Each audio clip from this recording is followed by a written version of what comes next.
Hello everyone, hello. And welcome back. Welcome back to our Shaolin Talks. So today me and Janine are here, we're chatting with you about our topic. We actually had quite a few members and people call in to ask us about our topic today. So this is the reason why we decided to have our talk based on this topic. We had a few people contact us about feeling quite lonely. Yeah. So during, as you all know, we're in our second lockdown now, and it's been quite challenging for some people out there.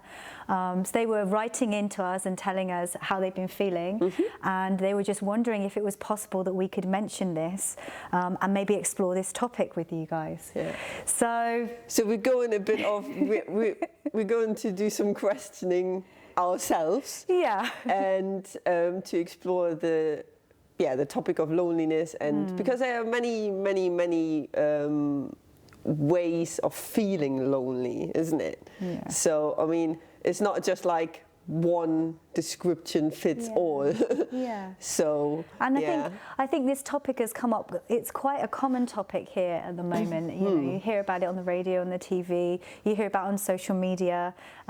We recently did a project about loneliness. We held a tea ceremony, didn't we? Yeah. Or we had a social evening where people could come along if they were feeling lonely in the community, come along and have some tea and have a chat. And so we know that the subject is quite topical at the moment. Present as well. Yeah, I think it's also a lot of talking about social media, that you have this, like, social media is out there and everyone gets connected and you have lots of friends, but at the same time it's a bit paradox, isn't it? At the same time you can have the feeling of loneliness, although you have like all your virtual friends, and and at the same it's time not the same, is it? It's not the same as having like interactive contact with people. You know, if you're on your phone, it's quite a distance, you know, when you're on your phone and you say, oh, I've got 100 followers, 1,000 followers, but you're not actually physically contacting with them. I think as human being, we really need to have physical contact and a quality engagement with one another. And I think sometimes on a phone we don't really get that. You know, so that can be quite misleading. And also sometimes you see with people who are feeling lonely. I mean, I'm not an expert on it. We're not experts on this. We're just kind of expressing how we feel and our experience of it. And sometimes you get the impression that especially for young people, that you have to have millions of followers, so many friends, you know, and then, you know, you're going to feel somehow complete inside of yourself with these 1,000 followers, you know, and 1,000 friends that you don't actually ever see or really connect to. So it's kind of a little bit, like you said, it's kind of a paradox. It is a bit of a paradox, and I think some people out there, especially the people who've written into us, have said, you know, I kind of just don't know what to do, or I feel really disconnected from my community or from my family and from my friends, and I don't know who to talk to, and I don't know, you know, how to reach out, or and we kind of just wanted to explore that, really, because, you know, share our own experiences as well. So if you have some experiences, just let us know, you know, just comment and let us know how do you feel about this paradox, and or if you have any comments, just let us know and we can follow up on this. So Martine, what would you think loneliness actually, if you would need to give a definition on loneliness? Wow, okay. Did you just sprung this one on me? Okay. Or in your mind, how would you define loneliness for yourself? I think it's a really tricky one, isn't it? I think it's really tricky because loneliness, there's obviously the physical loneliness where you feel like you literally don't have anyone around you. And then there's a kind of a mental loneliness where you can be surrounded by lots of people, but you still feel in some way disconnected from people and lonely. So I think there's like two different aspects to it. There's like the physical sensation, you know, of not having people around. Like, for example, during the lockdown, you might be disconnected from your friends and from your family, and you physically can't get out to people. And that's going to make you feel, you know, feel a certain way. You might feel depressed, or you might feel anxious or worried, or, you know, there's so many different emotions that it can bring about, fear, all kinds of things. I think it can come in many ways as well, like the where you say the physical loneliness.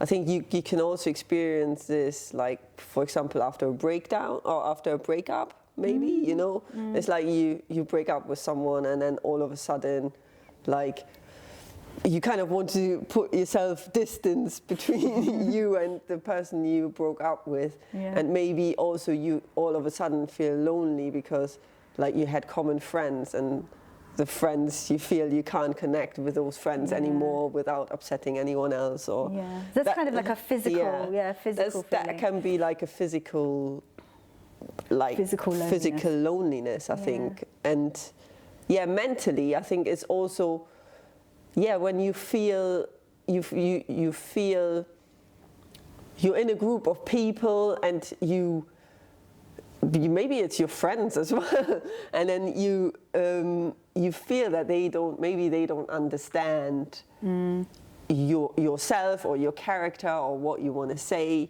and you feel like you don't kind of belong into this Have you group. ever felt like that, Janine? Yes, I think I did. When I was, I think more like when I was a teenager, I felt a bit like this. I had a phase where I was with friends that I knew for ages and so on, and we did stuff together. And sometimes I think I felt a bit like, or it was more like, it felt a bit like they were talking about something, and you were like, this is not me, or this is not. Yeah, this is not. It's almost like you can't relate. You can't relate to I think I did feel a bit like this. And as I said, I think I also felt a bit like, after a breakup, it's like, like that. You feel a bit like that. It's quite interesting, because sometimes when I'm working in the clinic, I will come across people, they'll come in because they feel anxious, or they feel depressed, or they feel down. But it's really interesting, sometimes you notice that when they come in, they look, you wouldn't notice anything like that at all. So they would be coming in feeling quite jolly and quite happy, but then when obviously you go deeper into it, you really discover that there is this really deep sense of loneliness that they feel. So I think sometimes people are showing on the outside that everything is okay, you know, and life is great, and, you know, and they appear to be very happy and jolly on the outside, but inside they can be really struggling. You know, like you said, they might be struggling with all these different ideas and thoughts inside their mind. There are I think there's lots of ways that I kind of, when I've been in those situations, there are certain things that I do that can help me. So when I'm feeling people don't understand, or I feel like situations occurred and maybe I don't feel like I'm fitting in that environment, then I've got like, you've got a solution. I've got my own method of dealing with those things when they come. Or if I feel like out of balance in myself, and I think, when I go out of balance, you know, my mind goes a little bit like crazy, you know, and so what's your first go-to solution? Just your personal experience, your first go-to solution. So I've got like various coping mechanisms. Obviously, if I'm feeling like that, I will go and talk to my friends.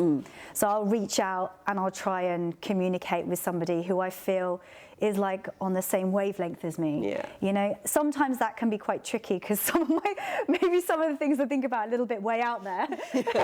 Or might, you know, try and talk to parents and things, but sometimes they might not understand, you know, or I might feel that they might not understand. And then I think in those cases, then I might try other ways, like I might do some physical exercise, or I might do something like some mindfulness, you know, some kind of meditation.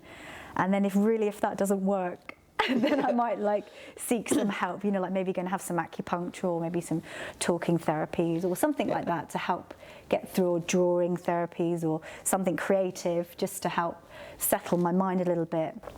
So do you have when you talk about meditation, so do you have like how long does it have to be, and is there, because I think with meditation people sometimes I think, or sometimes I have this in my mind as well, where you think like, oh, do I need to learn all these techniques? Do I need to learn how to breathe, how to sit, how to this? This is very complicated. I think the main barrier is for meditation is people think it's related to something religious, you know, like it's a religious activity. But actually, meditation and mindfulness can be a really simple practice. You can just take a few minutes in the day just to breathe, or just to kind of calm down your mind. And there's lots of apps out there that help you to be able to do that, you know, and lots of different things on the internet that you can research that can like help with your mindfulness. But it's really simple. It doesn't have to be complicated at all. It can just be as simple as taking a moment just to sit and breathe and be with yourself and observe your body, your mind, and what's happening in that present moment. It can be just as simple as that. It doesn't need to be related to anything or complicated. Do you have to do it on your own, or can you meditate with others? No, you can. Is it easier? Is it better with others? You can do it when you're walking, you do it when you're cooking, you can do it reading. It's just, I think it's just a mindset or a kind of awareness. Yeah. It's not really any set rules to it. Yeah, I think talking about mindfulness is, for me personally, I think because when you feel lonely, or when I have the feeling that I feel lonely, it's a bit like your mind goes into a bit of a spiral of self-doubt as well. Like you doubt yourself and you doubt that others love you or stuff like that. So I think mindfulness and maybe also meditation help with switching your mind into a bit more positive outlook to life. Do you know what I mean? It's like where you turn things into a bit more of a positive thing. So it doesn't mean like, oh, everything is always like hallelujah, glory, happy. I think sometimes it's just kind of just seeing the small things in life, or Sometimes that can be quite challenging, especially if your mind is in a difficult place. Sometimes it's very difficult to see the positive side of things, you know, if your mind's that way. But there are lots of different methods. So, and each method is going to be different for each person. So if meditation doesn't work for you, then you can try something else, like some physical activity, like maybe running or getting out there or moving your body, or just trying to do something a bit different than what you normally would do. I think it's also a bit like, you know, I would call it like your happiness bank, right? Or like your happy memories. So if you like remember things that make you happy, make you feel good, and then if you feel down, sometimes you kind of need to force yourself to remember the things that made you feel good. Think about that and get your mind into this mindset, and then maybe do these activities or meet up with friends, or do what makes you feel good. Whatever makes you feel good. And also, if you do feel like that, sometimes you don't want to. You might not want to communicate. You might just think, oh, this is my problem, I need to keep it to myself. But actually, sometimes when you express that to another person, actually the actual act of saying it or sharing it with somebody else can actually alleviate your problem. You know, when you express it, then you know, they say, what's that expression when they say a problem shared is a problem halved, or something like that? Probably. So I think sometimes, you know, you might think, oh, you know, this is really serious, I can't talk to anybody about that. But sometimes when you do share it, it does kind of alleviate it from your mind. I think what also helps me is, like, you know, speaking of friends or people.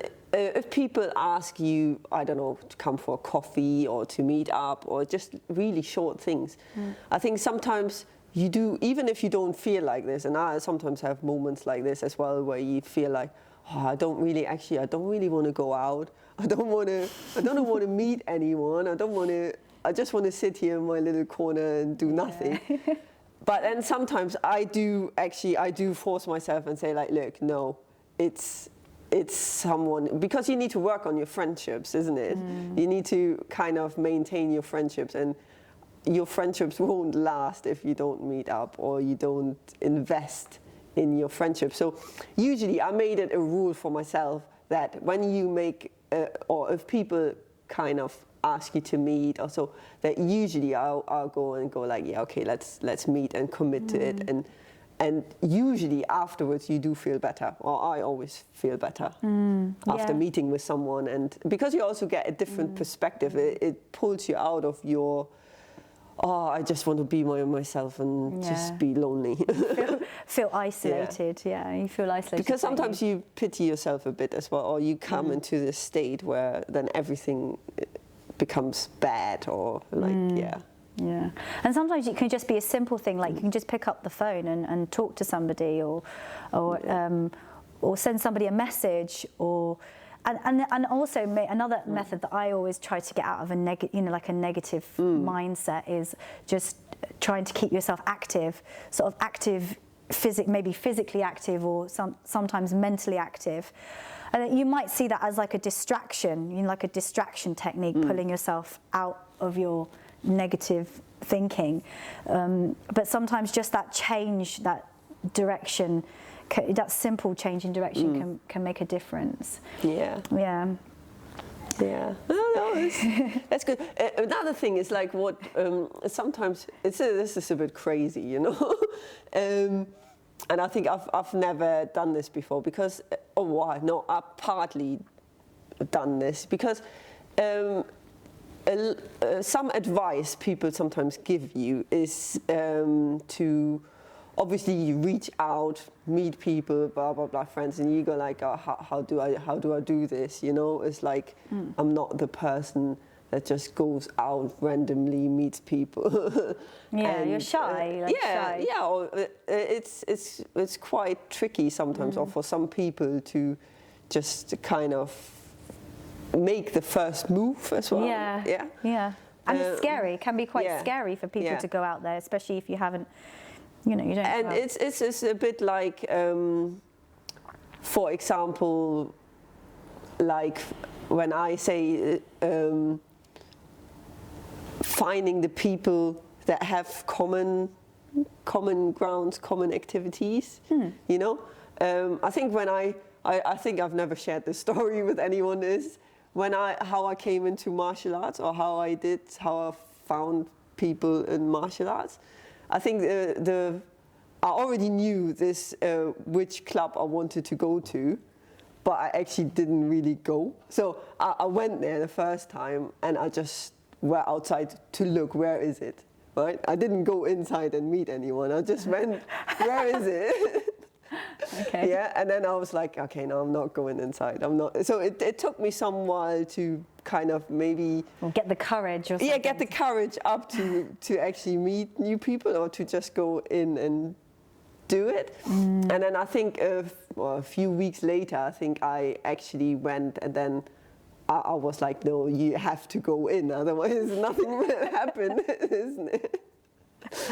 And then from there, it's actually quite, because even if you're afraid, because it's new people, you don't know how they react to you, what they're going to do. But most of the people in clubs or in these settings, they're actually quite friendly and quite nice. And usually they welcome new people anyway. So I think you need to kind of cross this hurdle of actually, if that's your plan, getting out there, meet people, because this really helps you as well. If you then meet the right people as well that are on your wavelengths, and you can communicate and you share experiences and do activities together, you can basically make good friendships. Janine, I want to ask you something. Yeah, go on then. I was listening to the news the other day, and there was a lot of talk about how there was quite a lot of more elderly generations in the UK, and they were talking about housing, and they were saying that it's difficult for older people to find housing, and they were just chatting about how actually in the UK it can be quite challenging for the older generation, because you know, they can be left in, you know, establishments that are not that welcoming, or housing where they feel lonely and they feel isolated. But I was reading an article about Scandinavia, and about how they have this co-housing project. I really like that. You've heard I've about this, heard about this too. So for those of you out there who don't know, so in Scandinavia they have this co-housing project based on kind of a little bit on loneliness, on about how elderly people feel lonely. So what they've done is they've built this project where they've got young people and more mature people living together, like in co-housing. It's like you basically have where the older generation and the younger generation kind of live together, and they obviously support each other and share each other. And I really like the idea of obviously the elderly can look after the children, and the children can basically learn from the elderly. And I think, I don't know if it's in the UK, but I think the UK has similar projects as well, where like nursery children or so children go into old people. Yes, I did read that. I did see that. And they really interact with each other really well. Because and it's also it's really good because the elderly feel appreciated, because they are useful. You know, you have a purpose to do, because sometimes, I mean, I would imagine if I get old, I don't want to be like, oh, she's too old, she can't do anything anymore. Or, you know, or she's too old, and it's like... It's very isolating, doesn't it? Especially, you must feel like trapped, or nobody coming to visit you, or maybe your family can't get to you.